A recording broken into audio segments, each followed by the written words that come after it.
Bien.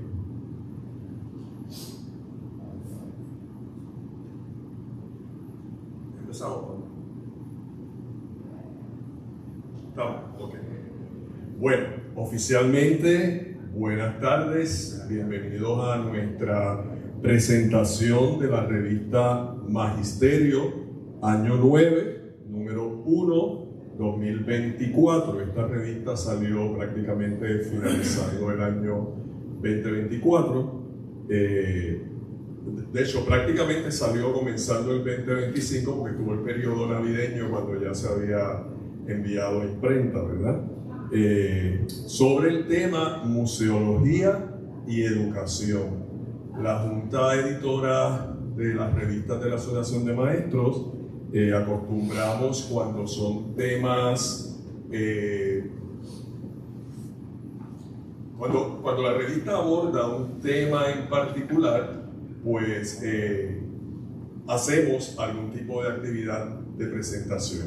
Bien, lo hicimos con los 100 años de Julia de Burgos, lo hicimos con la revista de Afrodescendencia y ahora lo estamos haciendo con museología en el caso de Magisterio. Otras veces... con la de Ricardo Alegría. Sí, pero esa es El Sol. Ah, ese es El Sol. Sí, en la revista El Sol, pues la hemos hecho con varios, un número dedicado a Fernando Picó, un número dedicado a Ricardo Alegría y así por el estilo. Bien, así que le damos la más cordial bienvenida a todos. Como le dijimos, la asistencia aquí pues es más íntima, pero estamos transmitiendo y siempre tenemos muchas personas que se conectan a través de la transmisión. Mi nombre es José Luis Vargas, le doy las buenas tardes nuevamente. Nos complace reunirnos en esta tarde para presentar la revista Magisterio, publicación de la Asociación de Maestros de Puerto Rico, la cual tiene como tema museología y educación. Agradecemos al Instituto de Cultura Puertorriqueña y su división del Archivo General y Biblioteca Nacional, a través del doctor Pablo Crespo Vargas, que está allá en el área técnica, el uso de este espacio, la transmisión, la grabación, y pues para dar una bienvenida oficial, quiero dejar con ustedes a nuestra compañera presidenta de la Junta Editora, la doctora Ana Elvia Quintero, para que den la bienvenida. ¿Pueden aplaudir? Como si fuéramos muchos.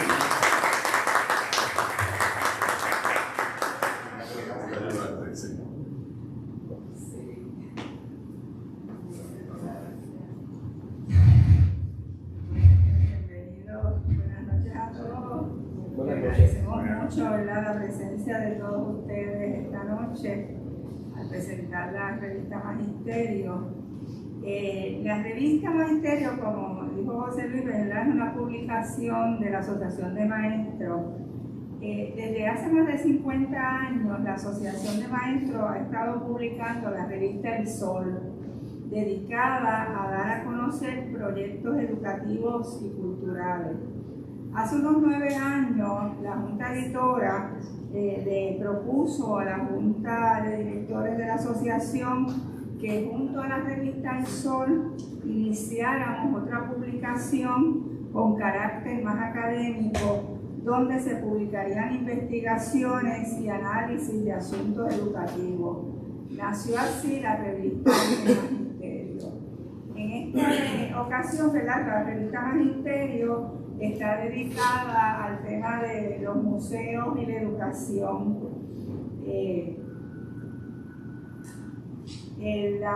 Se inicia este número con un artículo de Dorín Colón, que nos acompaña, quien luego de una introducción sobre la historia y estructura administrativa de los museos, nos presenta las aportaciones de los museos al proceso educativo y propone la creación de una alianza museo-escuela.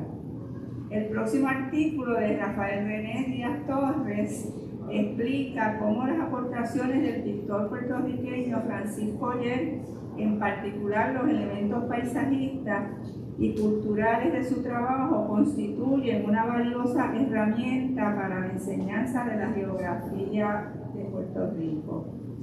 Luego se presentan varios artículos sobre los diferentes museos de Puerto Rico, comenzando con una entrevista a la directora del Museo de Arte de Puerto Rico, María Cristina Gastambide, en la cual esta nos comparte sus planes para el museo, entre ellos los relacionados con actividades educativas. Luego el director del Museo de Arte de la Universidad de Puerto Rico en Calle, Jonathan de Ríos Domínguez, nos describe la historia del museo Dr. Pío López Martínez y sus actividades actuales, entre ellas la educativa. Un próximo artículo resume el escrito de Margarita Fernández Zavala sobre el Museo de Arte Contemporáneo de Puerto Rico. César Augusto Salcedo Chirino analiza algunos aspectos de la historia de la red de museos del Instituto de Cultura puertorriqueña, y Kevin Rodríguez nos describe las colecciones del Museo del Recinto de Mayagüez de la UPR, el cual constituye una gema escondida, ¿verdad? Yo misma no sabía que había un museo en Mayagüez. Las visitas memorables a museos por Lisa Ortega, quien es educadora del Museo de Historia y Antropología y Arte de la Universidad de Puerto Rico, recinto de Río Piedra, reflexiona sobre cómo convertir las visitas a los museos en experiencias inolvidables. Los últimos 4 artículos son resúmenes de tesis sobre diversos aspectos del arte y los museos. Se inicia con el artículo de Mayra Rodríguez Sierra, donde nos describe las diversas expresiones del arte a través de la historia, dando mayor peso al arte refrendatario. Pasa entonces a describir diversas expresiones del arte refrendatario en Puerto Rico. Le sigue el trabajo de Damaris Meléndez Ferrer, el cual luego de un breve resumen sobre cómo surge el movimiento surrealista en Europa, lo compara con su desarrollo en América y profundiza sobre su manifestación en Puerto Rico. El tercer artículo, por Rafael Pagán Rodríguez, analiza el rol del teatro como alternativa para atraer público mediante la educación y la integración de la comunidad en la programación de los museos. En el cuarto artículo, Alexandra Chirino analiza los movimientos para el embellecimiento de los pueblos de Puerto Rico mediante el arte urbano y su efecto sociocultural. Cierra el número con 2 reseñas de Víctor, nuestro compañero de junta, Víctor Hernández Rivera. La primera sobre el libro de Natalie Ruth, Arte Contemporánea. Hernández Rivera resalta el valor del libro como una fuente de referencia básica para estudiar el arte contemporáneo. La segunda reseña es sobre el libro editado por Vanessa Dross, Viejo San Juan, Te Amo, un homenaje.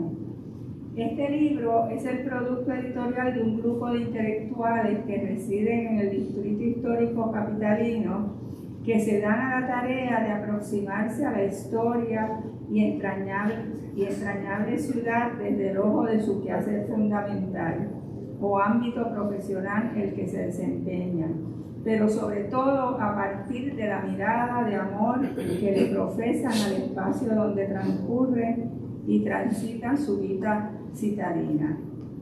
Agradecemos a todos los autores de este número su contribución. Hoy 3 de ellos van a reflexionar sobre la revista. Quiero reconocer la labor de la Junta, ¿verdad?, que editora en el proceso de desarrollo de esta revista, así como en esta actividad de hoy, que realmente la Junta siempre ha sido muy unida y muy... agradecemos también el apoyo que siempre hemos tenido del presidente de la Asociación de Maestros, el profesor Víctor Bonilla, siempre nos ha apoyado en todo, gracias.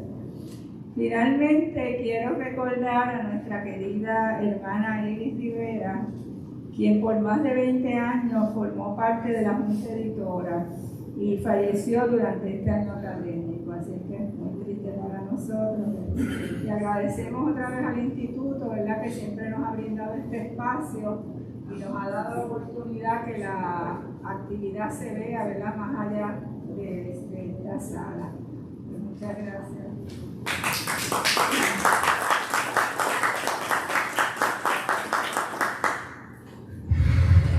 Muchas gracias a la doctora Ana Elvia Quintero, presidenta de la Junta Editora de la Asociación de Maestros de Puerto Rico. Quiero reconocer una serie de personas que nos acompañan. Primeramente, veo que llegó hasta nosotros el doctor Pablo Serrano, quien es director ejecutivo de la Asociación de Maestros, recién nombrado director ejecutivo de la Asociación de Maestros. Está entrenándose, yo creo que esta es la primera actividad fuera de la institución. Bien, él es profesor universitario también, así que bienvenido y su acompañante. Bien, quiero presentar a los miembros de la Junta Editora. Ya presentamos a la doctora Ana Elvia Quintero, presidenta, pero está su esposo Rafi, que también es profesor universitario, y sin Rafi, Ana Elvia no llega aquí a esta hora. Bien, tenemos el compañero profesor Víctor Hernández, retirado de la Universidad de Puerto Rico, está por allí también. Víctor es muy creativo en lo que son temáticas y cómo abordarlas y demás, así que siempre es una persona sumamente creativa en las aportaciones a la Junta. Gracias, Víctor. Y tenemos una nueva adquisición que también hoy se estrena en una de nuestras primeras actividades, y ella es nuestra amiga Caridad Sorondo, gestora cultural, documentalista, está por allí. Bienvenida, Caridad. También forma parte de la Junta Editora la doctora Madelis Gutiérrez, que está en la mesa de registro. Ella trabaja directamente conmigo en la oficina, pero Madelis es nuestra editora. Madelis es profesora universitaria también en arqueología. Y este servidor, José Luis Vargas, en la parte de la administración de la Oficina de Desarrollo Profesional. Tenemos algunos de los autores, no voy a entrar en muchos detalles porque ahorita los voy a presentar oficialmente, pero algunos de los autores de este número: la profesora Dorín Colón Camacho, el doctor César Augusto Salcedo Chirino, el doctor Rafael René Díaz Torres, la profesora Mayra L. Rodríguez Sierra.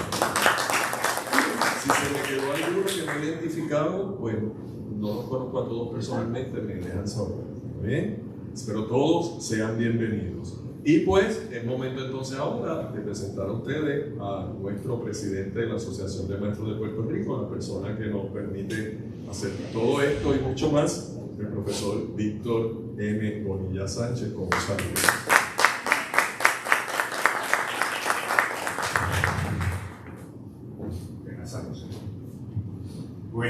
Buenas tardes a todos.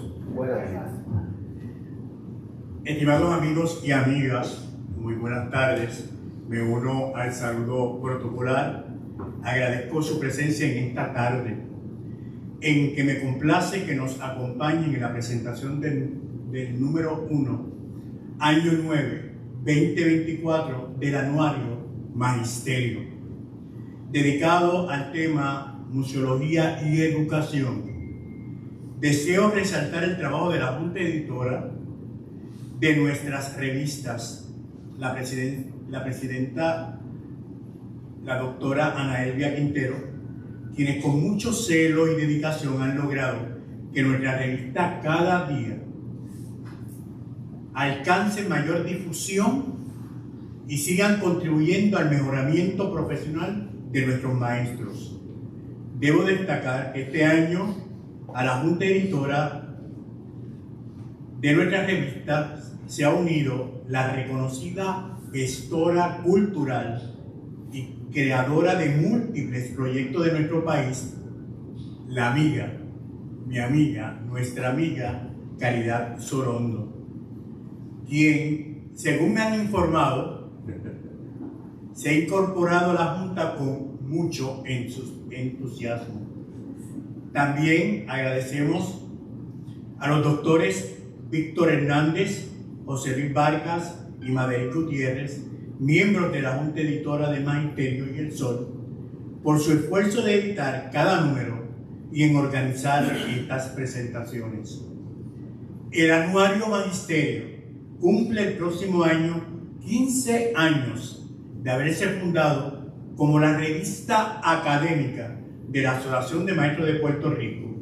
El objetivo era publicar artículos que profundizarán y establecerán debates en el centro de la educación y disciplinas afines, pensándolo como un vehículo de reflexión y de acción, respondiendo hacia los objetivos de los fundadores de la Asociación de Maestros de Puerto Rico, a luchar y a trabajar para el mejoramiento de las condiciones laborales de la clase magisterial, basándose en una red de servicios para maestros y, en segundo lugar, contribuir a su mejoramiento profesional, así también al progreso y desarrollo de la escuela pública. Ya es precisamente en el último propósito de que las revistas de la Asociación de Maestros de Puerto Rico contribuyen a alcanzar esa extraordinaria aspiración de la cual esta organización se siente profundamente honrada. En la mejor tradición de la asociación hemos publicado diversos contenidos que sirven y complementan el currículo educativo, y es que la revista El Sol tiene una larga trayectoria en la Asociación de Maestros de Puerto Rico, y la revista Magisterio, con mayor extensión, sigue el formato y tradición de las revistas académicas y en ocasiones publica números monográficos, como es el que se presenta hoy, el cual está dedicado al tema de los museos y su importancia para la educación. Los museos ocupan un lugar central en nuestra producción editorial, anticipando la construcción no solo de nuevos conocimientos, sino de alianzas y colaboradores necesarias. Los museos son espacios únicos que merecen ser descubiertos ante nuestros ojos invisibles. Es mucho lo que tenemos que aprender de los museos, principalmente que no son lugares donde se exhiben cosas en vitrinas, lugares estáticos y monótonos, sino que son espacios de aprendizaje donde la educación juega un papel protagónico en el estudio, la gestión, la conservación y la divulgación de las colecciones que lo custodian. Los museos son espacios de aprendizajes únicos que complementan y enriquecen la educación formal de nuestros estudiantes, permitiéndoles aprender de una forma interactiva, tocando con la mirada, desarrollar el pensamiento crítico y fomentar el desarrollo de competencias de investigación, al tiempo que hay un placer estético que siempre produce un gozo al espíritu.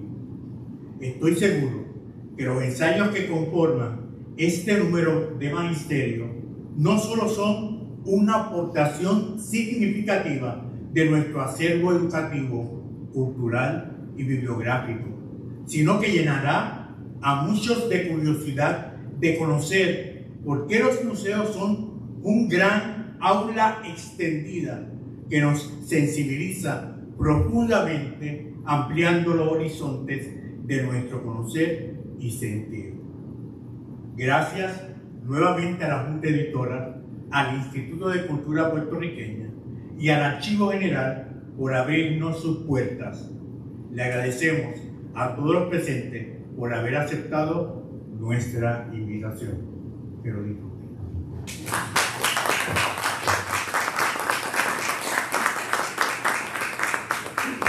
Muchas Muchas gracias, profesor Víctor Bonilla, presidente de la Asociación de Maestros.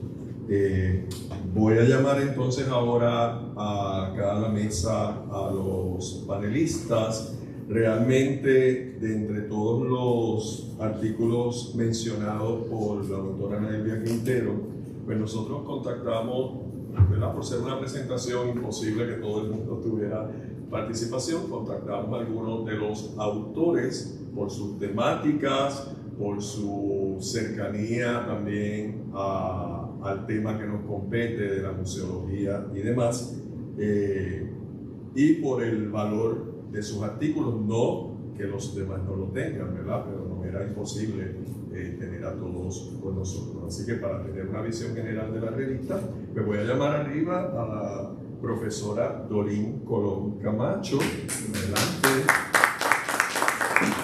El doctor César Augusto Salcedo Chirino.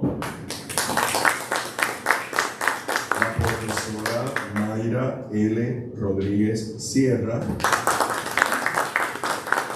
Y el doctor Rafael René Díaz Torres.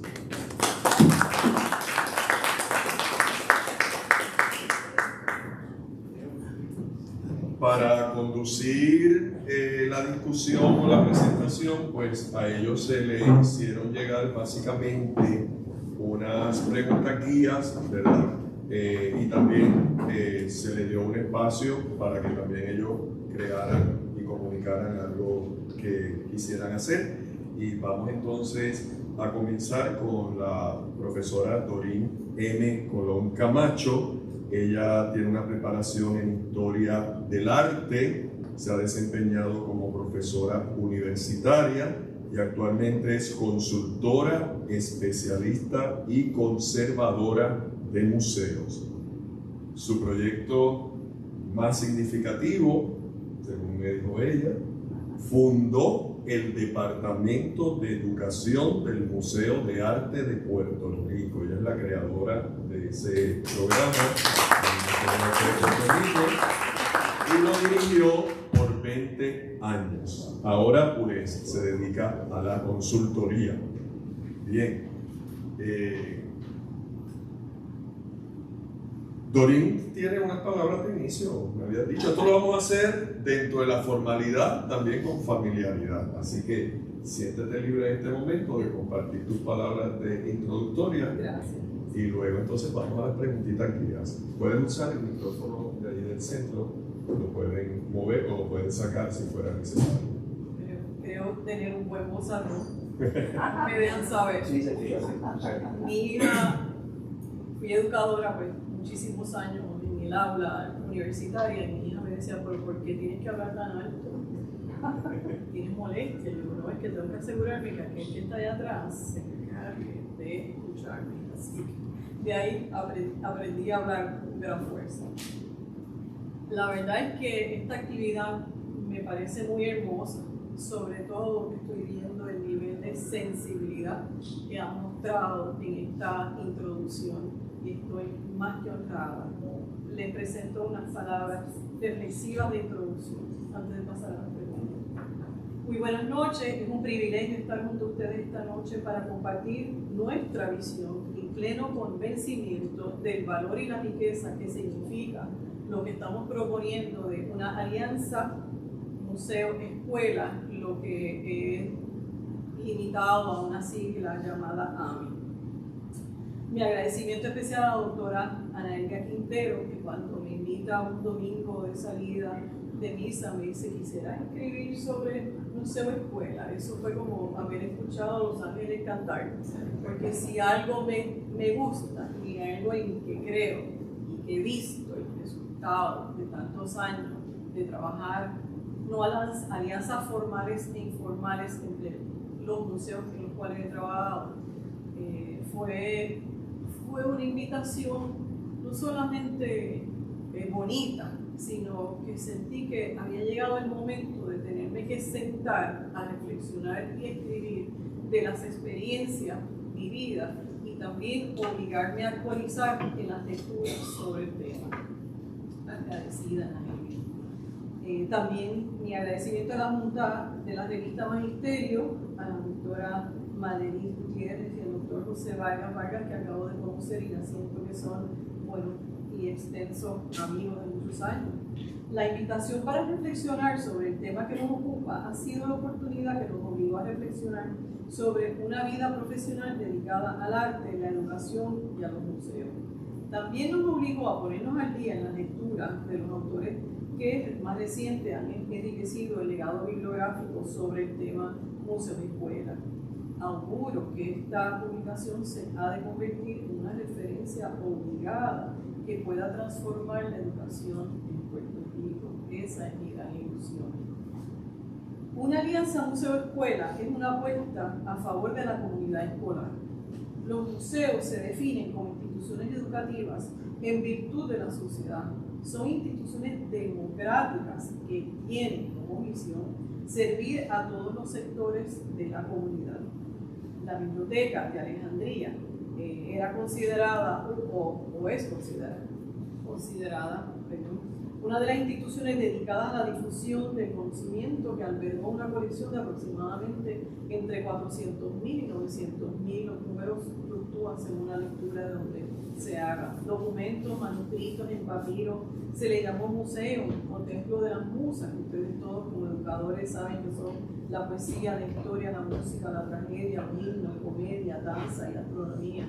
Suponemos que igualmente había esculturas representativas de estas musas y de los poetas, filósofos, astrónomos e historiadores de la época y de los documentos. En algún momento del pasado, los museos se tornaron en templos algo distantes y en instituciones en dominios de conocimiento solamente compartidos entre miembros privilegiados de la sociedad. Gracias a los cambios en la visión y la misión de los museos, estos se han convertido en espacios para disfrute y aprendizaje de todos, como muy bien señalaba nuestro director y presidente. En el siglo XX se crearon organizaciones como la Alianza Americana de Museos para el 1906, con la intención de unir y profesionalizar los museos y contribuir con la educación de la población general. Después de la Segunda Guerra Mundial surgieron instituciones que ustedes todos conocen como la UNESCO del 46 y el Consejo Internacional de Museos, que se fundó en el 46-47, con el cometido de crear un mundo en el cual se promoviera la justicia social y se preservara el patrimonio artístico universal. La misión de estas tres instituciones se sumaron a la creación de las primeras facultades universitarias sobre estudios de museos que se crearon en distintos lugares del occidente. Estas forjaron los nuevos enfoques, códigos, políticas de todos los aspectos legales, directivos, administrativos, fiduciarios, curatoriales, colecciones, exhibiciones, registros y sobre todo educación, ya que la educación conforma la misión y estructura principal de los museos. En el transcurso de los años, el enfoque de los museos de coleccionar, conservar y exhibir las colecciones sigue vigente, pero su objetivo mayor, entiéndase, la de ofrecer a todos los sectores de la sociedad experiencias significativas de conocimiento y aprendizaje en distintos campos del saber: ciencia, etnología, antropología, geografía, humanidades, las artes visuales, entre otros tantos. De ahí que los museos tienen hoy el compromiso y la obligación, no es si quieren, si pueden, no es la obligación de establecer desde la misma misión el servir a todos los niveles de la población, entre los que se incluye la comunidad preescolar, pre-K12, incluyendo a los estudiantes de educación especial. Claro, estoy limitando a esta población porque estamos en el círculo específico, pero en realidad estamos hablando que hay que atender y diseñar programas y evaluar programas para todos los sectores de la sociedad. Por sobre 40 años hemos dedicado una vida laboral en puestos administrativos, curatoriales, conservación y educación, principalmente en los museos del país. Labor intensa y nada glamorosa. Se piensa todavía que los museos son espacios glamorosos. Los museos pueden tener una gala glamorosa una vez al año, pero los museos no son espacios glamorosos. Son espacios de mucho trabajo, donde el que entra por esa puerta encuentra todo bien montado, bien iluminado, hay publicaciones, pero lo que se corre detrás de tras bastidores es de gran intensidad. Labor intensa y nada glamorosa como se pudiera malinterpretar.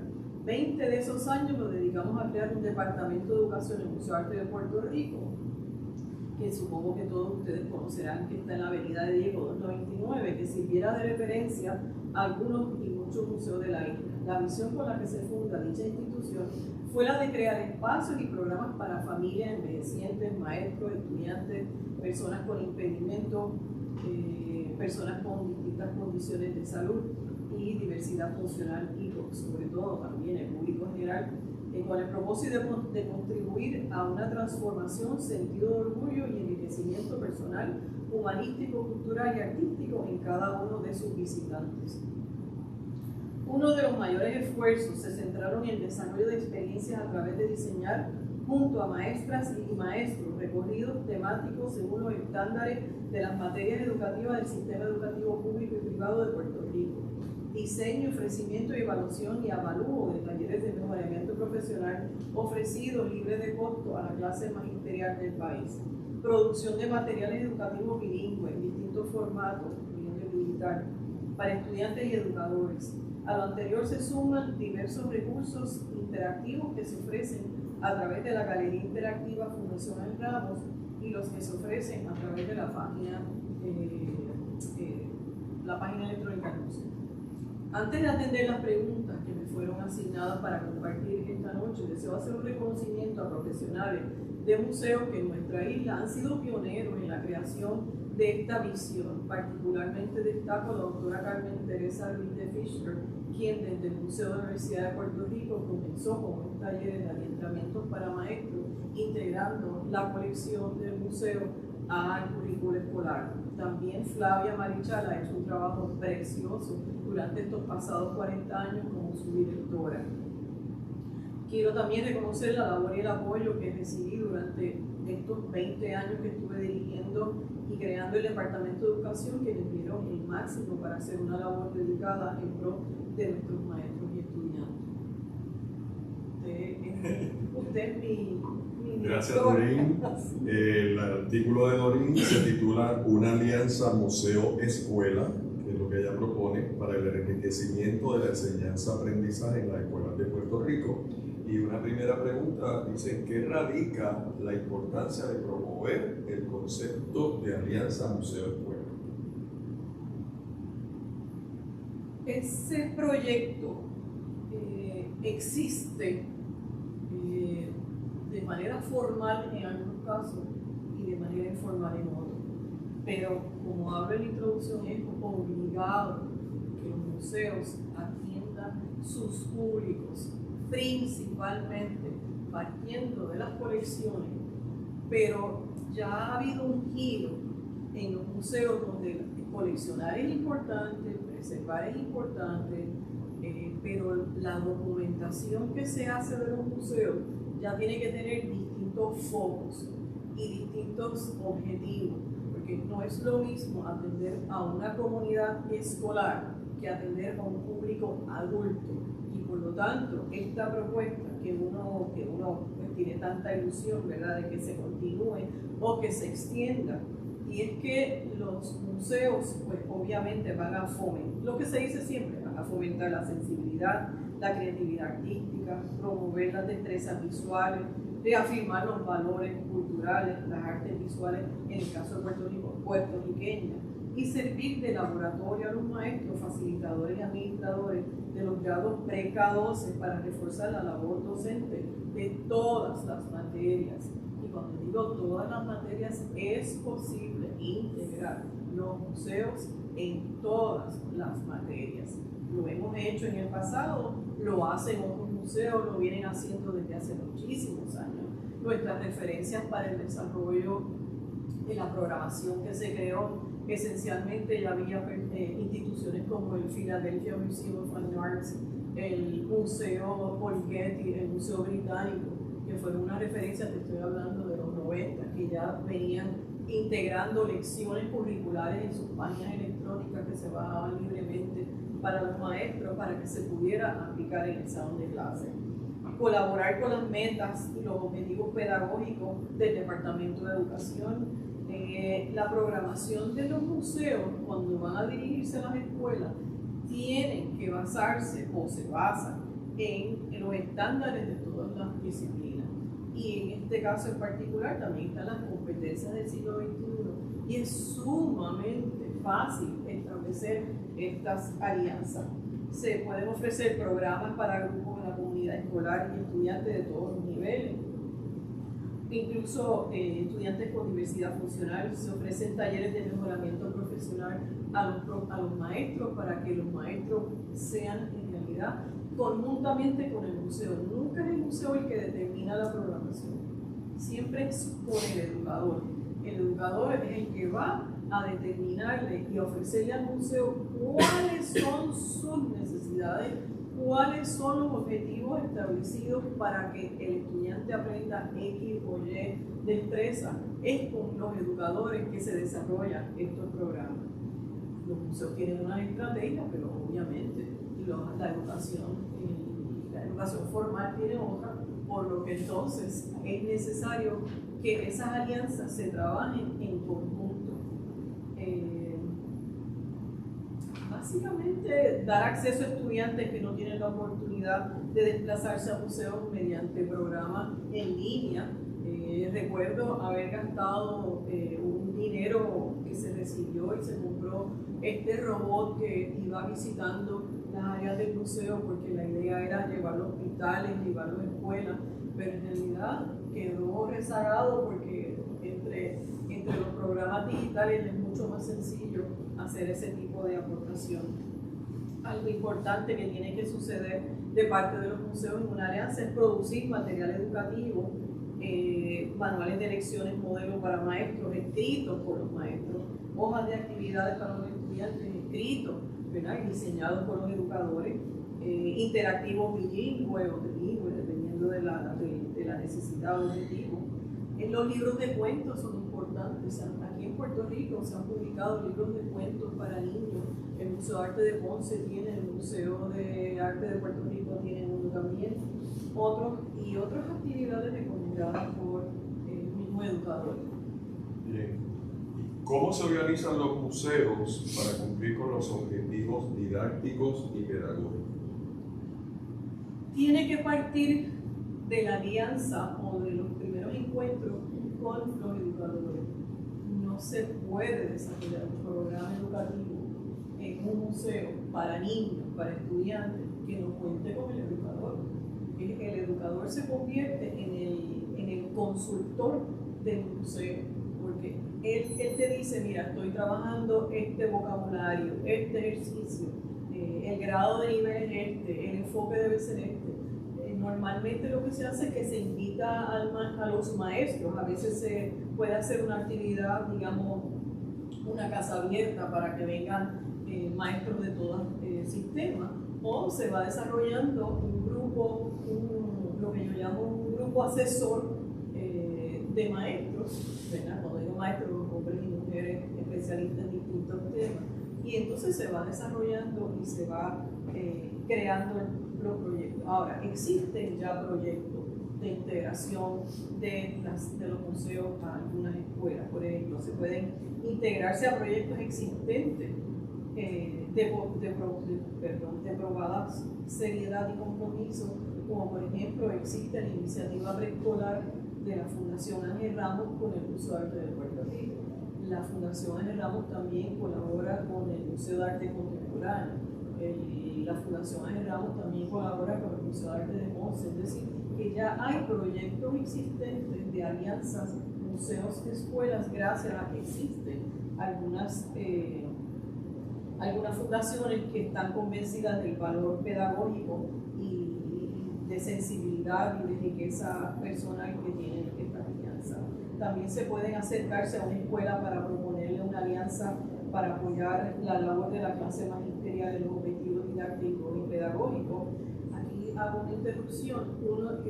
El ensayo que tuvimos a bien trabajar, una de mis metas es que se convierta en una especie de manual guía para darle a los museos y a las escuelas una especie de guía a seguir de cuán rico es el proceso de establecer una alianza. No estamos diciendo que es fácil, pero estamos diciendo cuáles son los procesos para poder identificar cuáles son las guías básicas para el desarrollo de una alianza. Casi siempre hay una maestra o un maestro que se enamora del museo. Y entonces esa es la mejor maestra o ese es el mejor maestro que uno puede invitar a formar parte del equipo constructor, y eso es una joya. Una vez uno tiene una referencia de un profesor que visita con regularidad el museo, ya tú sabes que ese profesor o ese maestro está convencido que la labor alianza en relación al museo funciona, y por eso repite la visita. Investigar si en el equipo de trabajo del museo o en el cuerpo de voluntarios del museo existe una educadora que se le pueda hacer el acercamiento sobre la posibilidad que a su vez esa persona se acerque a una escuela para evaluar la posibilidad de establecer una alianza museo-escuela. Habla de museos para aprender y museos para producir conocimiento. Mira, museos son algo más que producir conocimiento y materia para aprendizaje. El artículo de Lisa es una joya. Lisa, que es la educadora del Museo de la Universidad de Puerto Rico, ella hace el recuento de que su mamá tuvo una experiencia de niña mientras visitaba el Museo de Arte Moderno en Nueva York y quedó prendada por una pieza. Eso que vivió esa madre de Lisa es lo que uno procura que suceda en todas las visitas, sino en todos los estudiantes, por lo menos en algunos estudiantes. Eso que cuenta Lisa, y lo viví yo de niña también, es que uno tiene una conexión con un objeto. Puede ser obra de arte, puede ser pintura, puede ser un objeto científico, puede ser un telescopio, un objeto. Y de alguna manera se establece un clic entre esa persona o esa personita, pero una niña. En el caso mío, que soy eco de eso también, era una niña de 9 años. Se da lo que se llama la experiencia estética. Entonces, en ese proceso de asombro, ¿verdad? Uno queda, eso mismo, queda impactado, y eso no se olvida, eso queda ahí, ¿verdad? Y entonces, si uno puede combinar el aprendizaje con esa fascinación de haber descubierto algo que no sabía y que me gustó, eso es lo que uno quiere. Si aprende o no aprende en ese momento, eso cala, y la información y la metodología que va a usar el educador en el salón de clase y el educador del museo, eso logra una transformación humana en esa persona. He visto claramente, he tenido testimonios, ¿verdad?, donde estudiantes, por ejemplo, me han dicho, quiero decirle algo, y entonces uno dice, se habrá hecho bien el proyecto, ¿no? Y recuerdo un niño de la G8, en un proyecto educativo que se llevó a esta comunidad, donde el chico que tenía como 10 años me dijo, yo quiero decirle algo. Y yo, por favor. Y dice, yo quiero darle las gracias, porque este proyecto me ha enseñado a mí a bajar los niveles de agresividad. Y yo decía, este niño me ha hecho a mí mi carrera profesional en una frase, ¿verdad? Digo, este proyecto me enseñó a tener control, a centrarme en este proceso creativo. Y quería decírselo personalmente. Imagínense, ya puede uno irse de este planeta, porque el hecho de que un niño te lo diga me pareció fantástico. Pero los museos y las escuelas tienen en común la producción de conocimiento, que obviamente en el caso de las escuelas es educación formal, y en el caso pues, del museo, pues, estrategias de aprendizaje informal. La educación formal impartida en el salón de clases se complementa con la experiencia de aprendizaje informal que brindan los museos. La riqueza y, por qué no, la belleza de la labor educativa que ejercen los museos se basa en la enseñanza informal basada en el diálogo.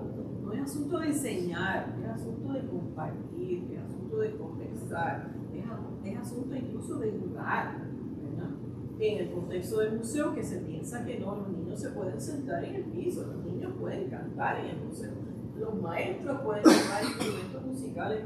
Hubo una profesora que aquí tú conocerás sobre todo, Socorrito Díaz, que llevaba un órgano y entonces básicamente se enseñaban las técnicas y la filosofía de Kandinsky, de la música y el arte en el mismo salón de clase. El refuerzo a la autoestima, eso es imprescindible, lo que se logra en el museo, que recibe a los estudiantes como individuos. En el contexto del museo no tiene comparación. En el contexto de los museos, la interpretación del visitante, en este caso estamos hablando de los estudiantes, es validado y respetado. No hay respuestas equivocadas. No hay respuestas equivocadas en la interpretación de parte de los niños. Y eso es parte del proceso, de uno darle reafirmación de la autoestima a ese estudiante. El educador del museo parte de las respuestas para ampliar y abordar el tema de la materia específica que quiere compartir con los estudiantes, que previamente haya coordinado con el maestro. Algo que quiero proponerles aquí a ustedes y a los profesores que nos puedan estar escuchando: existe una asociación que se creó, que yo desconocía, que se llama la Asociación Nacional de Museos Escuelas. Ya existe una estructura organizativa donde hay museos con la escuela en su totalidad, que todo el currículo se desarrolla y se escribe entre el museo y una escuela específica. Eso sería maravilloso, que de Puerto Rico pudieran enviar algún educador a estas asociaciones y de ahí empezar a desarrollar precisamente esta ilusión que tengo yo de la Alianza Museo. Bien, ya entonces en síntesis, finalizando, ¿en qué consiste la gran finalidad de la Alianza Museo-Escuela en términos de los estudiantes y de la sociedad? La finalidad de la propuesta de la Alianza Museo para Puerto Rico es que se convierta en un modelo regular de enseñanza. Hacerlo significa el aprovechamiento académico para el estudiante y apoyo para el educador y la educadora en el proceso de enseñanza-aprendizaje del salón de clase. Dar acceso a la comunidad estudiantil de Puerto Rico, que en su mayoría procede de familias de escasos recursos, les permite ampliar una visión del mundo, del arte, de la cultura, y se fomenta la sensibilidad estética. Creemos firmemente en la capacidad transformadora de la cual son capaces los museos, por lo que desarrollar alianzas museo-escuela nos ayudaría a procurar una sociedad equitativa, igualitaria y de justicia social. Cierro con unas últimas palabras. El sistema de educación, que fue un ejercicio que hice, pública en la isla, cuenta con 851 escuelas, que eso va y viene, ¿verdad? Esos números cambian y yo no soy experta en llevar estadísticas, y aproximadamente sobre 200.000 estudiantes, que esa cifra pues también varía. Según la Alianza de Museos, Puerto Rico cuenta con unos 84 museos aliados, unos más estructurados, otros más extensos, unas colecciones más extensas, más sencillas o más cortas. Un ejercicio hipotético que me dio con hacerles para compartir nos permite idear que cada escuela de Puerto Rico podría establecer una alianza con 10 museos. Yo sé que eso es claro está, jugar con los números sin contar con la burocracia, distancia, limitaciones en las plantillas de educadores de la mayoría de los museos, pero se puede establecer distintos tipos de alianza, que eso yo les comparto el documento y lo tienen para su lectura. Y cierro: una alianza museo-escuela conlleva trabajo, pero principalmente empeño. Y como dice el refrán, cuando se quiere, se puede. Nuestros estudiantes merecen todo nuestro esfuerzo y Puerto Rico también. Muchas gracias. Gracias,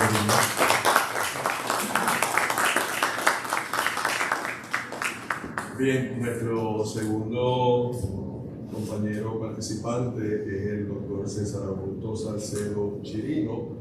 Él posee un doctorado en Historia de la Universidad de Puerto Rico, donde además se desempeña como profesor de Historia e investigador. Su artículo se titula El pasado ante la vista de todos, aspectos históricos sobre la red de museos del Instituto de Cultura Puertorriqueña. Y sobre este artículo, pues quisiéramos primero preguntarle al doctor Salcedo cuál es el origen y propósito de la red de museos del ICP. Buenas tardes. En primer lugar, quiero agradecer la invitación a compartir con ustedes. En el momento que yo escribí este artículo, lo escribí como parte de mi trabajo. Yo era contratista en el Instituto de Cultura Puertorriqueña hasta que cambió la administración recientemente y me contrataban para que escribiera cosas académicas. Y me dijeron, está este proyecto y aquí están los archivos, y me puse a trabajar, a escribir. No sabía que eran para una revista, no sabía nada. Yo escribí como parte de mi trabajo y por supuesto lo hice lo mejor que pude. Entonces ellos me permitieron, ¿verdad?, el acceso a los archivos, así que para tratar de identificar el origen de esta red de archivos, yo lo que creo es que Ricardo Alegría tuvo que interpretar la ley 89 del 21 de junio de 1955, la ley que creaba el Instituto de Cultura. La ley lo que establece son verbos. Hay una lista de verbos, los tengo aquí: conservar, custodiar, restaurar, estudiar y divulgar. Entonces, los primeros verbos, ¿verdad?, apuntan a un último verbo, y este es mi argumento para el artículo. Yo entiendo que el divulgar, él lo convierte en museo, porque todo eso que se restauraba, que se trabajaba, que se recuperaba como patrimonio histórico, había que llevarlo al pueblo. Y la palabra, el término, ¿verdad?, divulgar, es llevar al vulgo, hacerlo público. Así que yo creo que en todas las discusiones que tuvo en los primeros tiempos, él convierte el verbo divulgar, ¿verdad?, en musear, en que haya una manera de expresarlo. Y al mismo tiempo lo junta, ¿verdad?, con conservar patrimonio, educar, conservar, educar. Entonces, en este contexto aparecen los museos. Y al principio yo estoy convencido que él no sabía cuántos museos quería, porque cada vez que había un espacio de restauración, él pensaba en un museo nuevo. Así que él, cuando se va en 1973, había creado 16 museos y tenía 14 museos en proyecto, que muchos de los cuales no terminaron realizando. Así que el origen está en una interpretación educativa de la ley que crea el Instituto de Cultura Puertorriqueña. Pues, y el propósito era llevar todo lo que el instituto estaba haciendo a que el pueblo lo conociera, porque el instituto se crea en un momento histórico particular para Puerto Rico. Hay una nueva política, hay unos acuerdos con otros países, y entonces de alguna manera había que preservar la cultura puertorriqueña para que el nuevo poder colonial no la devorara. Así que entonces el museo se convierte en un espacio en donde yo voy, observo, dialogo, pregunto, cuestiono, y entonces el propósito es hacer realidad lo que la ley había establecido. Muy bien. ¿En qué consiste la opción del museo monográfico según fue planteado por el ICP? Bueno, el museo monográfico es una estrategia pedagógica al mismo tiempo. Ricardo Alegría sabía que no era fácil conseguir dinero para los museos. Él había estado dirigiendo el museo de la Universidad de Puerto Rico, y veo en los informes todas las peleas para conseguir dinero. Pide dinero un año y se lo dan 2 años después. Así que yo creo que la estrategia de la casa museo, del museo de un tema, era una forma: yo restauro un edificio y lo convierto en un museo. Así que es una estrategia que ha recibido posteriormente mucha crítica, pero para el momento yo pienso que administrativamente él encontraba una manera de poner en práctica la ley y que no implicara tampoco tanto dinero, porque después que yo restauro un edificio, entonces es más fácil ambientarlo y convertirlo en un espacio de museo. Hay una profesora, Luz Helena Badía, ella hizo su tesis en España sobre los museos de Puerto Rico, y ella dice que en Puerto Rico restaurar era un proceso de musealización, y a partir de ahí yo he construido mucho de lo que está en el arte. Bien, profesor, ¿cuáles son las etapas, basado en su escrito, ¿verdad? ¿Cuáles son las etapas o periodos históricos en los que podemos describir el desarrollo de los museos del Instituto de Cultura? Los historiadores tenemos una manía de rebanarlo todo. Porque no todo es igual. Entonces, cuando yo tengo todo esto montado, entonces yo vi que había diferencias y decidí crear 4 etapas para contar esta historia. Una primera etapa yo le llamo inicio vigoroso, que va de 1957, cuando se crea el Gran Museo y Parque, hasta 1975. Ricardo Alegría se ve en el 73, pero la fuerza que llevaba el departamento del museo permitió seguir construyendo museos que hubiese dinero. Entonces, en este inicio vigoroso hay 16 museos que se montan y que se puede corroborar el éxito por la cantidad de gente que iba. Pero, entonces, hay una segunda etapa que yo llamo, ¿verdad?, el momento de la crisis. De 1977 a 1984, la vida de los museos estuvo complicada. Primero, después que se va Ricardo Alegría, $1 millón inmediatamente desaparece. Entonces cada vez hay menos dinero, y también pasa que entonces hay un cambio político del gobernador de Puerto Rico, ¿verdad? Entonces Romero Barceló comienza una política que se intentó poner. A mí lo que me parece es que la política no tenía un sustento fuerte como el que tenía Ricardo Alegría, porque ellos argumentan y que cultura sin apellido, o sea que la cultura de Puerto Rico no era necesario decir como de Puerto Rico, sino como cultura general, y nombran a una directora que intentó desmontar toda la red de museos para convertir un museo antológico general. Pero el desmontar los museos, cuando reviso la documentación, no hay unos planteamientos teóricos que sustenten un museo antológico, así que la protesta contra ella es muy fuerte, tiene que abandonar. Entonces, después yo le llamo entonces que es el resurgimiento. Entonces de nuevo hay un cambio político, entonces todas las leyes que habían derogado, entonces el nuevo pues, lo vuelven a instalar las leyes y comienza a aparecer dinero de nuevo y comienzan, que ahí es donde se construyen todos los museos de Ponce. Entonces yo le llamo resurgimiento del 84 al 99 y del 99 al presente le llamo mantenimiento, porque desde el 99 hasta el momento el instituto lo que ha hecho es ver cómo hace para que sobrevivan los museos. Y en este momento tenemos museos cerrados por terremotos, tenemos museos cerrados por María, tenemos museos cerrados por diferentes circunstancias. Así que esta etapa que yo estoy llamando de mantenimiento, hoy día le podría llamar de sobrevivencia.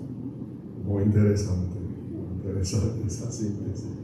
Y finalmente, profesor, ¿cuál es la misión de los museos que dirige el ICP? Yo pienso que podemos decir que la misión de estos museos es que la gente tenga experiencia cultural, ¿verdad? Que el museo se convierta en un espacio donde se viva la cultura. Yo no puedo tener evidencia para toda la gente que ha visitado los museos, pero hay unos niños que fueron y vieron las lanzas y entonces esa experiencia como que los conecta para vivir los asedios que tuvo la ciudad en la época de de los piratas. Entonces yo pienso, la misión es que la cultura no está muerta, sino que la cultura está viva. El museo es un espacio para cuestionar. Y la cultura no es una cosa tampoco muerta y estática, sino que también la gente la va cuestionando. Y yo pienso que el Instituto de Cultura, ¿verdad?, tiene en el museo un espacio para revitalizar la función que la ley le ha mandado que cumpla. Bueno, gracias. Cualquier reacción vamos a tener espacio de preguntas, ¿verdad? Gracias. Nuestra tercera participante es la profesora Mayra Rodríguez Sierra. Mayra fue coordinadora programática del Museo de Arte de Caribbean University de 2018 a 2019. Actualmente es profesora de dibujo y pintura de la Liga de Arte de San Juan. Y su artículo está relacionado a su tesis también, el arte refrendatario de Puerto Rico. En el caso de Mayra, yo voy a leer las 3 preguntas que se le formularon y ella tiene una presentación preparada basada en estas 3 preguntas. ¿Okay? La primera pregunta fue: ¿cuál es la raíz y origen del arte refrendatario? La segunda: ¿qué papel ha jugado el cartel en la historia de las artes gráficas de Puerto Rico? Y la tercera: ¿qué ejemplos concretos del arte refrendatario de Puerto Rico recogen momentos críticos de la historia del país? Guiada por esas 3 preguntas, dejamos a Mayra que haga su presentación. Muchas gracias. ¿Se escucha? Lo apagamos. Ahora, buenas noches. Agradezco la invitación al doctor Vargas, a mi amiga, la doctora Madelis Gutiérrez, fue compañera mía cuando hicimos la maestría en Caribbean. Quiero ir a la foto de la hoja, por favor. Esa. Porque la quiero mostrar y compartir, porque esa fue el punto de partida de mi tesis, de mi proyecto de grado. Cuando yo vi esa foto, yo dije, aquí está pasando algo espectacular, porque ¿quién arranca una hoja para ir a una protesta y poner un mensaje de ese tamaño? Y eso fue lo que dio pie a este proyecto de grado, que se titula El arte refrendatario en Puerto Rico. El arte es una fuerza cultural que ayuda a tomar conciencia e impulso, valentía e incluso alegría a los hombres y mujeres del mundo para afrontar esa noble y difícil tarea, transformar. Lo dijo Juanma Colucci. El arte siempre asume roles, no permanece al margen de los acontecimientos que impactan los cimientos de un país y no evade procesos. El arte tiene el poder de denunciar y de convencer. El arte es una respuesta creativa, es la máxima expresión de la democracia. El diccionario de la Real Academia Española nos ofrece más de 4 acepciones del verbo refrendar: autorizar, ratificar, respaldar, confirmar, legitimar, entre otras. Partiendo de estas significaciones, durante el verano del 19, el arte y sus hacedores abandonaron su función individual y se convirtieron en testigos, con el único fin de conseguir la renuncia del entonces gobernador. El arte se convirtió en uno refrendatario, emergiendo de forma orgánica, se modificó y se construyó a partir de un fin común. El arte siempre ha sido efectivo, útil y versátil en todas y cada una de las causas por las que nuestro pueblo ha luchado. El arte siempre ha sido nuestro aliado. La creatividad de los puertorriqueños y puertorriqueñas se convirtió en su alma de reclamo. Un pueblo aparentemente dócil y pasivo adoptó una postura ideológica, se consolidó y propició un activismo que se prolongó durante 12 días de manifestaciones en toda la isla y en otras ciudades fuera de la isla. Se desarrolló de manera orgánica un lenguaje visual propio de su tiempo, inédito y creativo. Emergieron imágenes creativas que se elaboraron y se plasmaron con los recursos y materiales que cada puertorriqueño indignado tenía disponible. Lo importante era comunicar el reclamo sin dar importancia al medio. No todo el arte fue creado por artistas. En ese momento espontáneo participaron personas que no se consideraban expertos en ninguna disciplina artística. El pueblo se apropió del trabajo de unos y otros, utilizándolo para crear pancartas y para publicarlo en las redes sociales, logrando de esta manera que se viralizara. Palabra nueva, difícil de pronunciar. Mi proyecto de grado es más bien una tesis inventario de las manifestaciones estéticas y las imágenes que durante el verano del 19 pude identificar en la calle y en las redes sociales y que reflejaron nuestras circunstancias históricas, sociales y culturales. El arte refrendatario adquiere el compromiso de perpetuar en imágenes los acontecimientos que determinaron los destinos de los pueblos. Como testigo pretende retrotraer, relatar y evidenciar la historia. Como respuesta creativa de un individuo o de una sociedad ante un acontecimiento imprevisto, el arte refrendatario tiene poder de convocatoria y de consenso. Su mensaje impacta de manera masiva y contundente. Se reconoce como testigo de las circunstancias y evidencia la historia. El arte refrendatario es producto del desafío al orden establecido y emerge para manifestar e iniciar el desarrollo de algo nuevo. Paralelo al reclamo del momento histórico, emergen nuevos lenguajes estéticos, sociopolíticos y tecnológicos que se manifiestan a través del quehacer artístico. Cada momento histórico ha tenido su manera particular de manifestarse.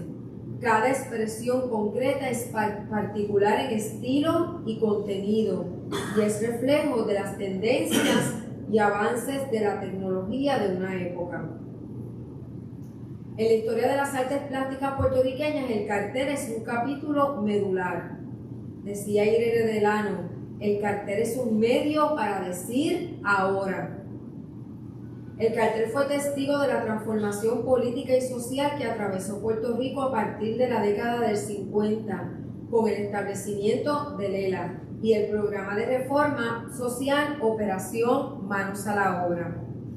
El arte adquiere el compromiso de refrendar y perpetuar en imágenes los acontecimientos advenidos con la reforma. El cartel trascendió lo estético, adquiriendo un compromiso social y cultural. De un efectivo medio educativo pasó a ser uno de contenido cultural y político, alcanzando la plenitud. Fue la primera manifestación del arte refrendatario en Puerto Rico. Logró despertar la conciencia nacional que se encontraba sumida en un letargo provocado por años de transculturación. El cartel estableció un vínculo con el pueblo, apelando a la identidad nacional, al orgullo patrio, a las tradiciones, a las raíces puertorriqueñas. Impulsó al puertorriqueño hacia el desarrollo de una conciencia colectiva. A finales de la década del 50, el cartel adquiere un carácter revolucionario y disidente, según Teresa Tió en su libro El cartel en Puerto Rico, del 2003. Ya entrada en la década del 60, el cartel de protesta cobra fuerza y se convierte en un arma revolucionaria. Acontecimientos mundiales y locales sirvieron de inspiración al taller Alacrán. La guerra de Vietnam, la llegada del hombre a la luna, la contaminación ambiental, el consumismo, el servicio militar obligatorio, el desprecio a la identidad puertorriqueña, entre otros, inspiraron la creatividad de los artistas y fueron propulsores del trabajo y aprendizaje colectivo bajo la tutela de Antonio Martorell. la excelencia en términos de diseño y color y la efectividad del mensaje tan lograda que el cartel pasó a ser pieza de colección. Décadas más adelante, durante la lucha contra la salida de la Marina en Vieques, proliferaron cientos de imágenes artísticas uniéndose al reclamo y permaneciendo todavía hoy en la memoria colectiva. Una última y moderna versión es el cartel digital, versión que hemos apreciado en las redes sociales a través de la creatividad y agudeza de Garvin Sierra y su taller gráfico. A través de su cuenta en Instagram, Sierra nos regala imágenes digitales de alto contenido político y social. Ante acontecimientos actuales, locales y mundiales, Sierra siempre reacciona en sus redes con un cartel digital, un diseño pequeño en la pantalla del celular. Elocuente y poderoso, en imagen y color, el cartel diseñado para el paro nacional convocaba a todos los puertorriqueños para el lunes 22 de julio en el Expreso de las Américas a las 9 de la mañana. Una estrella blanca sobre un fondo verde flotaba sola, mientras la silueta de una persona con la bandera en Puerto Rico se dispone a subir lo que parecía un camino. Las cenizas en Peñuelas, los fallecidos en María, el bipartidismo, el rechazo a la Junta Fiscal, los recortes a la UPR y paro de mencionar. Sierra siempre acierta con su crítica asertiva, sencilla y directa. El arte refrendatario hoy recurre al humor, a la sátira, a la parodia y a la ironía, como respuesta ante la adversidad y la crisis. La cantidad de memes que recibimos y compartimos ante las noticias diarias evidencian los cambios inevitables a los que estamos expuestos. El arte refrendatario ha estado presente en todos los acontecimientos trascendentales que hemos experimentado en Puerto Rico a través de nuestra historia, sin restarle importancia al medio o al soporte en que han quedado plasmados. La historia queda latente. Sirve de referencia a las diversas generaciones, trasciende la narrativa oral o las imágenes amarillas de un periódico. Fotos, memes, videos, ilustraciones, camisetas, etc. permanecen en archivos y narran la experiencia colectiva que como pueblo hemos vivido. El arte refrendatario tiene trazada una trayectoria paralela a la historia del pueblo puertorriqueño, como testigo de los sucesos que definen a la sociedad. Se responsabiliza en capturar y perpetuar la historia a través de un lenguaje visual propio y representativo de su tiempo. El quehacer artístico puertorriqueño ha asumido esta responsabilidad durante generaciones, respondiendo siempre con una producción artística con contenido de calidad y compromiso social. Wow. Gracias, Paula. Gracias. Súper interesante. Y Puerto Rico en eso, de verdad que ustedes lo han estudiado, ¿verdad? Cualquier suceso que ocurra en el diario vivir, usted va a las redes y los memes, las gráficas, es una cosa tremenda. Bien, y nos hacen pensar, ¿verdad? Así que gracias, muchas gracias por tu presentación. De verdad que el artículo es muy interesante y tu investigación también. Bien, finalmente tenemos al doctor Rafael René Díaz Torres. El doctor Díaz es catedrático auxiliar de la UPR en Humacao, donde labora en el Departamento de Ciencias Sociales, especialista en geografía e historia. Su artículo, La obra de Francisco Oller como herramienta para la enseñanza de una geografía puertorriqueña cambiante, diversa y particular. En este caso, vamos a dejar, él tiene unos aspectos puntuales que quiere traernos, y así que libremente. Sí, gracias. Primeramente, buenas noches, y igualmente quiero agradecer la invitación a la Junta de la revista Magisterio y también mi felicitación por haber publicado este número tan valioso. que nos convoca. La primera vez que me hicieron el acercamiento para escribir un artículo sobre parte de la obra, del legado de Francisco Oller y cómo puede ser una herramienta para la enseñanza de la geografía, lo vi como un reto, pero a la misma vez dije, este es el tipo de reto que realmente me convoca. Y máxime, en la actualidad, cuando tenemos tantas dificultades, a veces la enseñanza de ramas de la ciencia social como la geografía, tenemos que competir hoy día con las tecnologías emergentes, con la inteligencia artificial, incluso cómo ese tipo de tecnologías están hoy día hasta suplantando la producción de elementos de visualización como los mapas. Y yo creo que para mí fue sumamente refrescante poder hacer esta investigación, esta revisión literaria y este análisis de imágenes para realmente demostrar e invitar a quienes enseñamos no solamente geografía, pero distintas áreas de las ciencias sociales, de los estudios sociales, y reconocer que en estos documentos que podemos encontrar en museos, en estas obras, que igualmente en arte de personas como fue este pintor bayamonés Francisco Oller, todavía tenemos unas grandes herramientas para enseñar no solamente geografía cultural, que es una de mis áreas de especialidad, pero también una geografía histórica.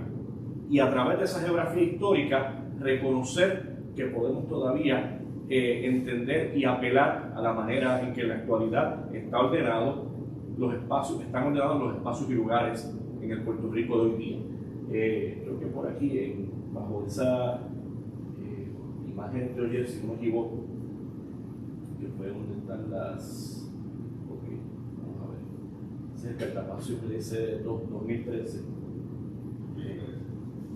Vamos a ver. Quizás escribir Oller en el área de búsqueda.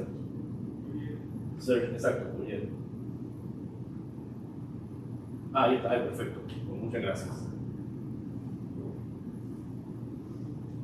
Y yo creo que en la medida que pude analizar algunas de las obras de Francisco Oller, encontré una afinidad. Encontré en el legado de Oller y en su trabajo, en algunas de sus obras más sobresalientes, material aliado a mis propios acercamientos en la geografía cultural. Es bien curioso que cuando Oller trabaja y publica algunas de sus obras más importantes, como su vida a Iglesia de Santurce, de Herrera Blanca y Dos Boiles, y por supuesto una de las más conocidas que es el Velorio, estamos hablando de una época que precede por unos pocos años, yo diría por unos 20 años, unas 2 décadas aproximadamente, las primeras producciones académicas, las primeras publicaciones sobre el área académica que eventualmente se conoció como la geografía cultural. Se identifica a un geógrafo de la Universidad de Berkeley que se llamaba Carl Sauer como uno de los pioneros, como uno de los padres de la geografía cultural. Ahora bien, cuando Sauer empezó a escribir sobre la geografía cultural y sobre los paisajes, una de sus características o uno de sus principales planteamientos era que los paisajes de cada región y de cada país en el mundo eran únicos, sugiriendo de esta manera que la cultura determinaba la morfología de los paisajes y que esos paisajes eran estáticos, no tenían la posibilidad de transformarse y no había una oportunidad, en ese estudio paisajístico de Sauer, no había una oportunidad de estudiar, analizar y reconocer las desigualdades y diferentes contradicciones sociales. Por el contrario, en la obra de Oller, vemos aquí obviamente el clásico, el Velorio, que salió en el 1893. Vemos obviamente una serie de elementos, una serie de sucesos que están ocurriendo, ¿verdad?, partiendo de este evento de Baquiné, que él trató de plasmar en esta obra. Pero miren, si nos damos la oportunidad de mirar afuera, vemos obviamente un terreno de un área rural, un área que ha sido ya impactada por los procesos de alguna manera u otra, de cómo se está alterando el terreno en aras de promover distintas actividades, ya sea para la agricultura, para lo que es otras, ¿verdad?, diferentes actividades propias de finales del siglo XIX.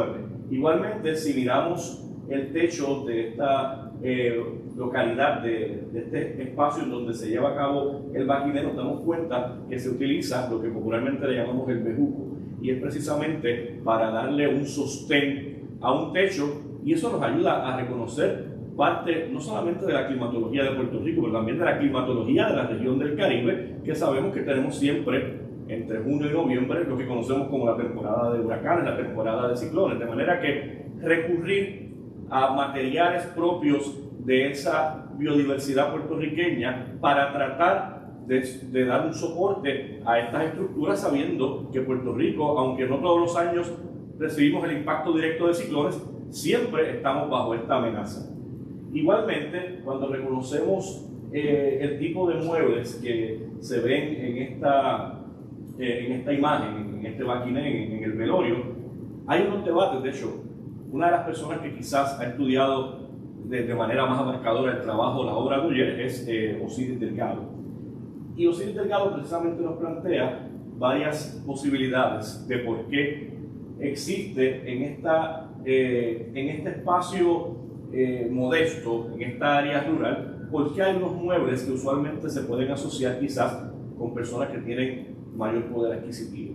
Por un lado, Delgado nos plantea que eso puede ser el resultado de personas de mayor poder adquisitivo que deciden en un momento dado deshacerse de estos muebles, estos materiales, y son entonces recibidos por personas que de alguna manera trabajan para estas familias. También, exacto, reciclado también nos plantea la posibilidad de que quizás algunas familias el poco ingreso que tenían lo utilizaban precisamente para adquirir estos muebles. ¿Qué entonces nos sugiere sobre la geografía de Puerto Rico de la época, de finales del siglo XIX?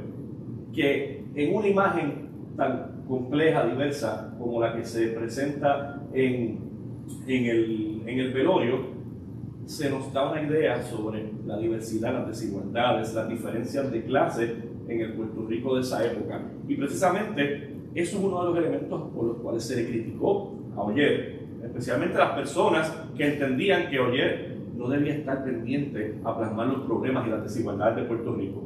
Y Oller se mantuvo siempre firme de que era su deseo de poner su arte al servicio de entender el Puerto Rico cambiante, el Puerto Rico diverso y el Puerto Rico desigual de la época que le tocó vivir. De manera que a la luz de esta imagen podemos ver un paisaje, una geografía cultural de Puerto Rico diversa, cambiante si miramos al exterior, pero también una muy desigual. Incluso vemos las relaciones de poder, también la crítica que se le lanza al poder eclesiástico. Vamos a la primera imagen, que es de otra obra muy conocida de Oller, de 1893, el mismo año del velorio, que es Su vida a Iglesia de Santurce. Y aquí, uno de los trabajos más recientes, en el 2020, de Pérez Ríos, él nos plantea que este camino fue uno que se erigió, ¿verdad? Que precisamente lleva a la iglesia, que podemos ver de fondo, se erigió precisamente ante la necesidad de construir más viviendas por el crecimiento poblacional que ya se está experimentando a finales del siglo XIX en este sector de la capital, en este sector urbano conocido como Santurce. ¿Y por qué es valioso verlo desde esta perspectiva? Porque nos puede ayudar a entender la geografía de Puerto Rico de la época, esa geografía histórica, porque ya vemos cómo el propio Oller, a través de su obra, nos invita a entender uno de los principios principales de la geografía. La geografía no tiene ninguna ley universal, a diferencia de otras ramas académicas, otras ciencias, pero sí hay un consenso de que si la geografía es esa ciencia social que estudia el espacio, su ordenamiento, hay unos acuerdos, todo el mundo tiene constancia de que el espacio siempre está cambiando, la geografía está cambiando, y entender ese paisaje en donde se había alterado un área que estaba previamente cubierta de vegetación, un camino a una iglesia que previamente no tenía esas viviendas, ya es una invitación, una exhortación de Oller a entender cómo ese crecimiento poblacional de la época, cómo esa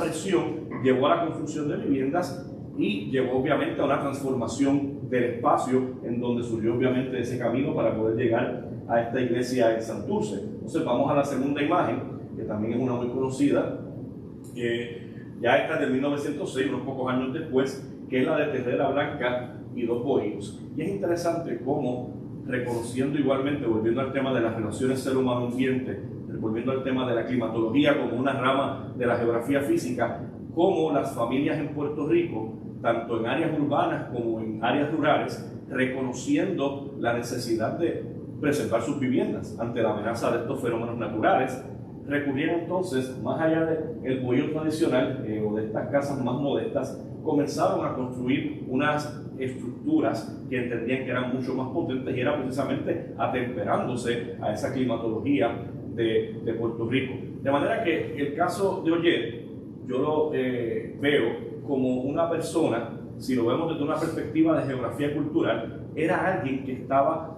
adelantado a los propios pioneros, a los propios fundadores de la geografía cultural como rama académica, quienes en un principio entendían que la cultura era este elemento determinante. La cultura determinaba la autenticidad de los espacios y lugares de las regiones, pero sin una posibilidad de entender las desigualdades, de poder ver las complejidades y las diversidades. Por el contrario, Oller tuvo esa habilidad, no solamente como gran artista, pero también como una persona que analizó ese Puerto Rico, esa geografía de Puerto Rico, y cómo ese paisaje, lejos de ser uno estático, lejos de ser uno homogéneo, era uno cambiante, complejo, diverso y lleno de muchas desigualdades y violencias. Y vuelvo y digo, eso le costó. Muchos contemporáneos de su época, incluso en Francia, cuestionaron que él pusiera el arte al servicio de entender estas complejidades sociales. Pero verlo hoy día desde una perspectiva de estudio de la geografía y la historia de Puerto Rico nos ayuda entonces a valorar que es lo que Oller pretendió hacer e hizo con gran parte de sus obras, especialmente cuando nos enfocamos en el paisaje cambiante y complejo que él plasmó de ese Puerto Rico de finales del siglo XIX y principios del siglo XX. Así que bueno, voy a dejarlo por aquí esta reflexión, pero abierto a cualquier pregunta y comentario. Muchas gracias, doctor. Bueno, me ha parecido muy interesante estos 4 compañeros, cada uno basándose en sus artículos muy interesantes, integraciones extraordinarias, ¿verdad?, de varios conceptos, materias, etcétera. Y todo pues destaca la importancia del arte, y en este caso el arte gráfico, o la pintura, o el dibujo, o los objetos, la escultura, como se le quiera llamar, porque otra cosa es la música, otra cosa es el teatro, otra cosa es la literatura, ¿verdad? Así que es momento ahora de cualquier reacción, pregunta, comentario, tanto de la audiencia como de alguno de ellos. Si los hay. ¿Alguna palabra o alguna pregunta, algún comentario? Doctor Serra. ¿Cuál es el problema más grande que tenemos en estos momentos para mantener este concepto de museo? ¿Cuál realmente es el problema? ¿Es un problema social o un problema económico? ¿O cuál es la razón principal por la que yo como profesor no había visto la posibilidad de que estudiantes universitarios enseñarles utilizando este concepto de busco mis libros, busco artículos, pero no lo visualizaba como una herramienta excelente para poder educar en el mismo estudiante? Ay, qué bueno que tiene esa inquietud. Si algo hemos podido hacer bien esta noche, provocar esa inquietud, lo hemos hecho muy bien. Y lo han hecho mejor, y mejor lo han hecho ellos, que nos han invitado a provocar esta reflexión. La pregunta me encanta, porque le puedo tener una conversación en privado luego, pero en términos generales, la propuesta que nos trae el profesor y la pregunta suya se atan. ¿Cuál es el problema principal en Puerto Rico? Es el desconocimiento de que los museos son instituciones profesionalizadas. En Puerto Rico, usted va por la isla y hay muchos museos, hay 84 museos registrados, pero hay otros tantos que no lo están. Pero los museos no son instituciones bien intencionadas. La buena intención ya no va. Los museos tienen códigos de ética, tienen estándares con los cuales cumplir. Uno de los problemas principales del ICP es que el vaivén político lleva a nombramientos desacertados de personas que no tienen formación. Los estudios de museos en Puerto Rico son incompletos porque hablan sobre distintos aspectos importantes relacionados con el mundo de los museos, pero ninguno entra en la base, las reglas y reglamentos obligados que tiene que tener la estructura de un museo, los códigos de ética de cada una de las profesiones. La junta de directores tiene códigos de ética que cumplir, el director tiene códigos de ética que cumplir, el administrador, el curador, el educador, el registrador, el diseñador. Todos esos miembros que pertenecen a una estructura básica, no estoy hablando de los museos más complejos, porque a mayor colección, mayores curadores, mayores directores, mayores, etcétera, etcétera, conservadores, etcétera. Pero todo eso está profesionalizado. ¿Y quién determina eso? Bueno, en el mundo occidental tenemos unas organizaciones que se han dedicado a establecer cuáles son esos códigos y cuáles son los códigos a seguir. Es el ideal alcanzar una acreditación. No todos tienen que estar acreditados para ser buenos museos, pero una vez uno recibe una acreditación, hay unas ciertas, no sé si usar la palabra garantías, pero se sobreentiende que una institución acreditada, en Puerto Rico hay menos de 5 museos acreditados. El Museo de Arte de Ponce fue el primero, luego fue el Museo de Arte de Puerto Rico que se acreditó en un tiempo récord en menos de 12 años. Eso es una cosa insólita, una cosa maravillosa, ¿verdad? Y trabajamos intensamente para eso. Uno de los museos que yo hubiera podido, voy a decir algo aquí un poco delicado, pero yo hubiera casi asegurado que no les iban a dar la acreditación, fue el Museo de la Universidad de Puerto Rico. No porque Flavia, Marichal y su equipo de trabajo no hicieran el trabajo que saben hacer y cómo hacerlo, sino por la burocracia compleja de la Universidad de Puerto Rico. Y cuando se le acreditó eso ha sido motivo de orgullo extraordinario. Pero básicamente son solamente esos 3 museos en Puerto Rico los que están acreditados. Y como digo, no es que los demás no hacen bien su trabajo, pero el desconocimiento y la falta de estructura y cumplimiento con los estándares es lo que hace que los museos del ICP no son suyos, ¿verdad? Pero ahora le toca a él, ¿verdad? El comentarlo, ¿verdad? Pero no han podido echar para adelante, vamos a ponerlo así.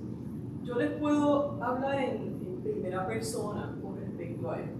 Yo dirigí museos y parques, colecciones y el programa de artes plásticas en la década de mediados de los 80.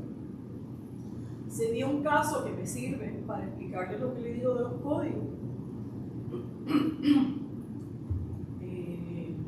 Me estoy metiendo en camisa 11 varas, pero no importa, ya uno está crecidito y las ganas ya son las defensas. Pero en esa década yo viajaba de Ponce todos los días donde residía, pues soy ponceña, para bien o para mal, ¿verdad? Pero yo viajaba todos los días a dirigir artes plásticas, museos y parques y colecciones y el programa de artes plásticas. Y entonces, por ejemplo, se dio el caso que el director ejecutivo de aquel entonces, que no lo voy a decir en voz alta, lo puedo decir luego en privado, quiere sacar una obra de arte de los depósitos para exhibirlo no sé dónde. Esa obra pertenecía a Julio Rosado del Valle, que desgraciadamente después se quemó en un almacén poco apropiado para haber guardado tan magnífica tesoro artístico de ese gran maestro, ¿verdad? Bueno, entonces, ¿qué sucede? Esta señora que viene de Ponce de todos los días no va a venir a hacer un trabajo a ver si me queda bien. No. Yo tengo unos padres a quien darle cara, yo tengo a unos profesores que darle cara, yo tengo que darme cara a mí misma, ¿verdad? Y cuando me dicen vamos a venir a buscar multitud que la vamos a sacar, yo digo, es que esa obra no puede salir. Ah, pues lo manda el director y es para complacer al gobernador y le dice, esto no puede salir. ¿Por qué? Miren el caso. La obra Multitud la había dejado Julio Rosado del Valle en los depósitos del ICP sin la documentación requerida para dejarlo en los depósitos. Él había confiado en que el ICP, el equipo de trabajo, se lo iba a guardar. Y en efecto se le guardaba, pero estaba sin el cumplimiento legal de que estuviera bajo la supervisión del Instituto de Cultura Puertorriqueña. Pero estaba seguro en donde estaba, pero sacarlo de la institución requería el requisito de que el artista autorizara su salida. ¿Qué hago yo? Me comunico y me trato de comunicar con Julio Rosado del Valle, que residía temporalmente 6 meses en Barcelona, 6 meses en Puerto Rico. No le consigo en el trayecto de la intensidad de búsqueda de la pieza. Y yo rehuso que la pieza salga bajo mi dirección en el departamento. Obviamente ustedes saben que uno decirle que no a un director del Instituto de Cultura Puertorriqueña que tiene el endoso del gobernador no es nada bonito y las consecuencias tampoco. Así que eso se sumaron a otras situaciones donde mi punto de referencia era que no cumplíamos con la ética de la profesión de museo del cumplimiento del registrador.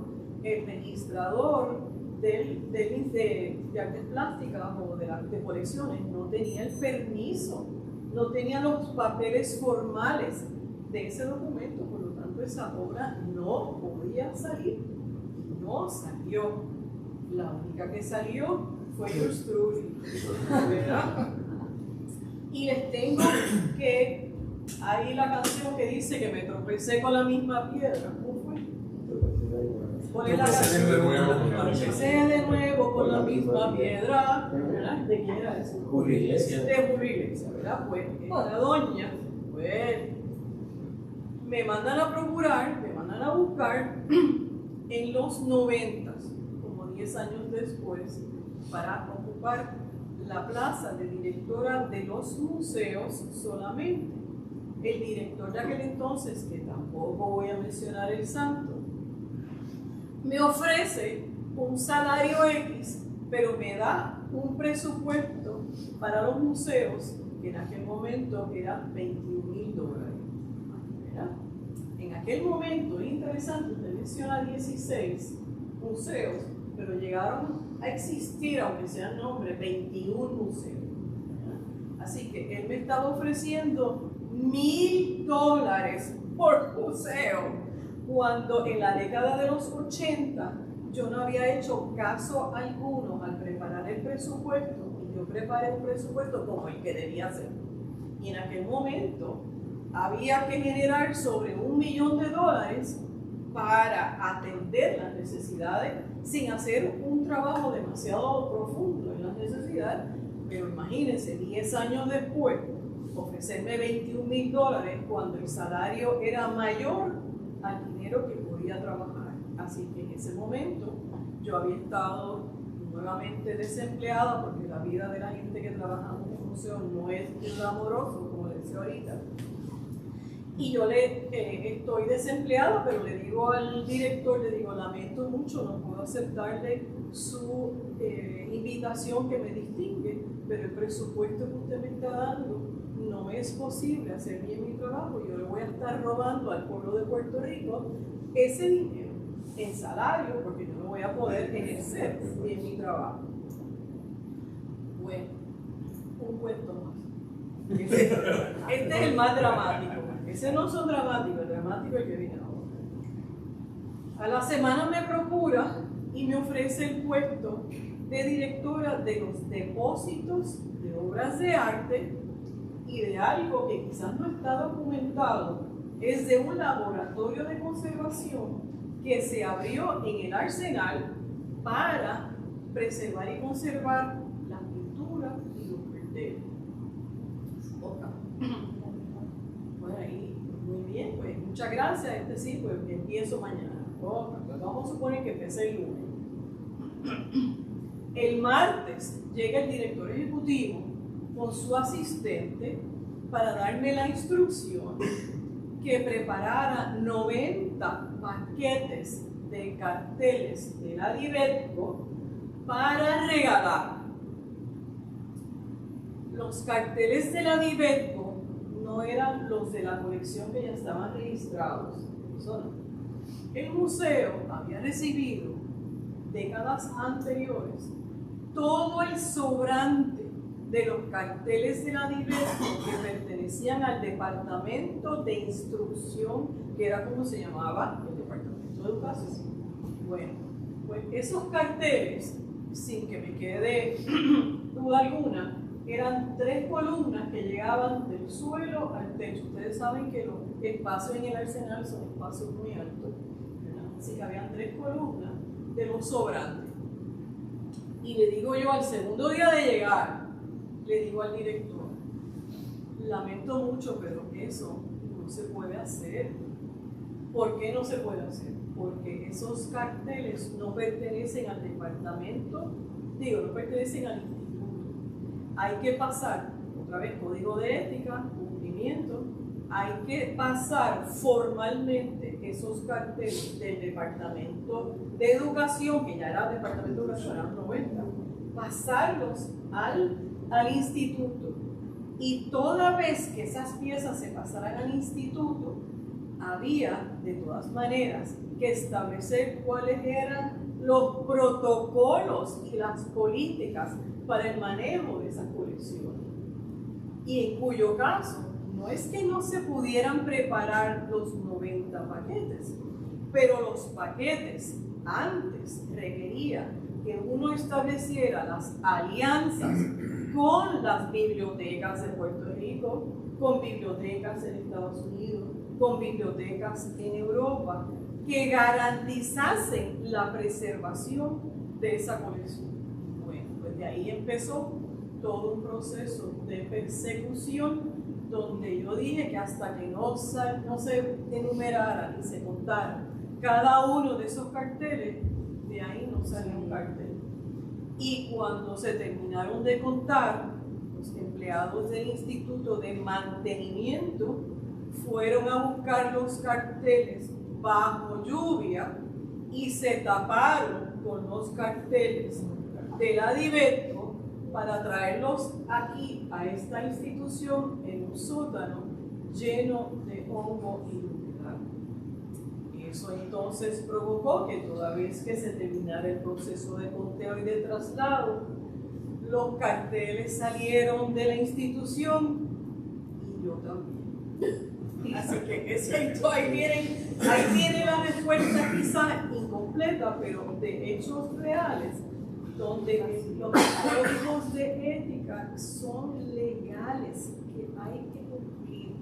Hay una cosa que se llama Museum Law, ¿verdad? Existen las leyes que obligan a los museos a hacer las cosas como son. Y estamos hablando de, aquí en Puerto Rico hay muy pocos especialistas, abogados en leyes de museo, una de las cuales trabajó como educadora magnífica en el Departamento de Educación y Museo de Puerto Rico, que se llama la licenciada hoy día, del tiro se hizo abogada, porque como educadora no iba a hacer mucho dinero. Ella se llama Danina Sommer. Ella es especialista en museos en Puerto Rico. Bueno. Otro comentario, pero tiene que ver. Mi invitación al profesor, que me encantó su presentación, ay, que mucho me gustó, que aplique su misma experiencia o su conocimiento al artista que siguió los pasos de Oller, que es Ramón Frade. Ramón Frade se inserta, hay un pareo de Ramón Frade a todo lo que usted dice que me parece hermosísimo. ¿No? Le agradezco, y yo creo que a partir del artículo, ¿verdad?, que escribí para este número de magisterio, ahora estoy esperando que se acabe este semestre para retomar precisamente esta relación entre los cuadros, los museos y cómo podemos utilizar estas herramientas para la enseñanza de la geografía. Así que definitivamente lo que usted me está sugiriendo va a ser trabajado, porque ya de por sí era mi intención expandir este trabajo, porque la experiencia de redactar este artículo para magisterio fue maravillosa, y creo que tengo como asignatura pendiente aplicarlo a otros artistas. Y Jonathan Berrío, que es el director que publicó el Sí, ensayo, artículo. él te va a ser la mano derecha del proyecto. Museo de Calle, Te va a dar UPR Calle. acceso a toda la colección. UPR Calle. El último comentario es que podrían integrar eso con el conocimiento maravilloso que tiene Eugenio Santiago, el curador del Jardín Botánico, que a través de un programa que he diseñado de botánica y arte, te identifica los recursos, el material verde que hay en esa geografía que se presenta. Bien. Bueno, la noche avanza, pero no quiero dejar perder cualquier oportunidad o reacción de ustedes. Aunque quizás podemos seguir informalmente. Bueno, por eso le invitamos entonces. Tenemos unas cositas para picar en la parte de atrás. Yo, antes que terminemos, quiero agradecer a nuestros panelistas, a todos los autores de la revista. Quiero agradecer también y reconocer a la doctora Hiromi Shiba, que actualmente es rectora del Centro de Estudios Avanzados, y quien fue una de las figuras que inicialmente se acercó a la junta editora para sugerir el tema y el contacto con muchos de los autores de tesis que en los artículos están reseñados como parte de. Actualmente ella es directora del programa, fue directora del programa de museología en Caribbean University. Cuando eso fue que se acercó a nosotros. Bien, así que a Pablo, por su labor, quiero decirle que se ha estado transmitiendo a través de la página del Instituto de Cultura. Aquí nada más tiene 30 likes y 11 comentarios, pero me dice Pablo, él tiene acceso a cuando las páginas se siguen compartiendo. ¿Y cuántas personas han entrado? 1200. Cerca de 1200 personas.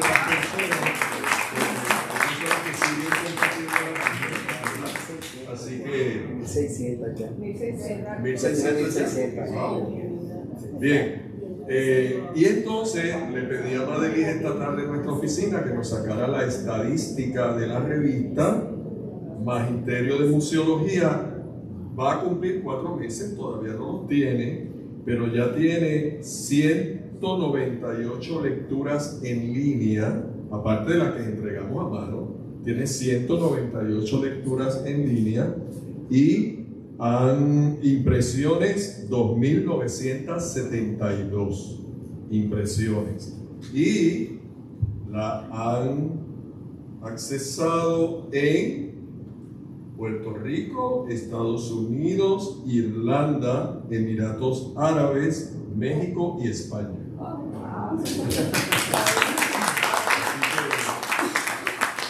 Gracias. Sin nada más, pues de verdad que ha sido maravilloso, pero ahora podemos compartir informalmente. Gracias. Buenas noches.